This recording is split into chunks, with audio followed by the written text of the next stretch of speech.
जाइएगा नहीं। अगर आपने यहाँ पे क्लिक किया है आपको पता चलने वाला है गॉड टाइप ऑफ रिलेशनशिप क्या होता है, मतलब इसके साथ साथ रिलेशनशिप क्यों हमारे लिए ज़रूरी है एंड रिलेशनशिप में क्यों हम आते हैं।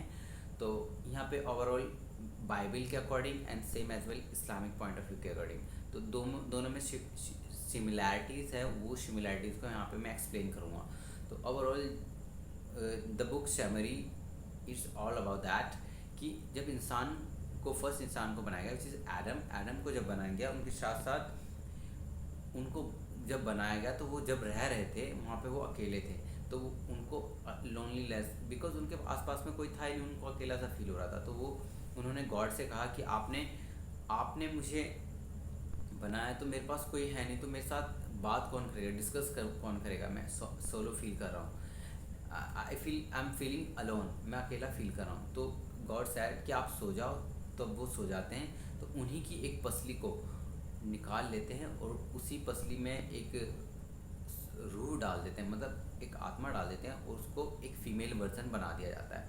फीमेल वर्जन बना दिया जाता है तो फिर वो उनके साथ रहते हैं एंड देन वो उनके साथ बहुत खुश एंड हैप्पीली रहते हैं। तो यहाँ पे इस बुक में ओवरऑल जो चैप्टर में डिस्कशन है, इस बुक में जो ओवरऑल जो डिस्कशन है हमारा कि किसी भी मैन को जब उसका सोलमेट जब मिल जाता है तो वो अपने मम्मी पापा को भी भूल जाता है। तो वो भूलने का एक रीज़न यही है कि जो उसको अब मिला है वो उसी की बॉडी का एक पार्ट था, तो वो उसको अब मिल गया है तो वो अब अपनी बची हुई लाइफ उसके साथ ही सर्वाइव करना चाहता है।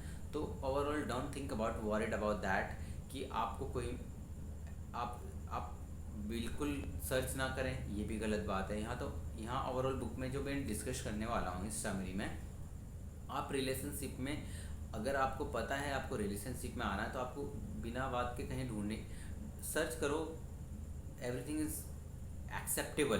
बट ये नहीं कि आप पागल हो जाए कि आप वो मुझे नहीं मिल रहा है, नहीं मिल रहा है, बिकॉज जो आपके लिए बना है वो परफेक्टली सही टाइम पे सही टाइम पे सेम जिस दिन मुकर्रर करा हुआ है आपके लिए उस दिन वो आपको मिल जाएगा। एंड नेक्स्ट पॉइंट इज़ जो मैं डिस्कस करूँगा, कंपेनियनशिप कहता है कि man was alone without a friend. तो एक मैन जो होता है ना वो एक फ्रेंड के बिना वो अकेला है। दैट्स वाई एक मैन को एक पार्टनर की, एक कंपेनियन की ज़रूरत होती है। और कंपेनियन के तौर पे अगर कोई आपकी लाइफ में आता है और वो आपके साथ लॉन्ग लाइफ रहने की रिस्पॉन्सिबिलिटी लेता है तो आप उसके साथ हैप्पी एंड फुलफिलमेंट वाली फीलिंग को फील कर पाओगे। और नेक्स्ट टॉपिक पे मैं डिस्कस करूँगा कोई किसी के लिए क्यों दूसरी चीज़ों को छोड़ देता है। तो उसके क्यों क्यों एक इंसान दूसरे के लिए सब कुछ छोड़ देता है, उसके पीछे का एक कोई साइकोलॉजिकल फैक्ट है। वो नंबर वन फिज़िकल नीड आपकी फुलफ़िल हो रही होती है। सेकंड इज़ आपको एक लोकेशन, एक नए पुराने इन्वायरमेंट में से नए इन्वायरमेंट में जब सेटल होते हो तो आपको कुछ नया सीखने को मिलता है।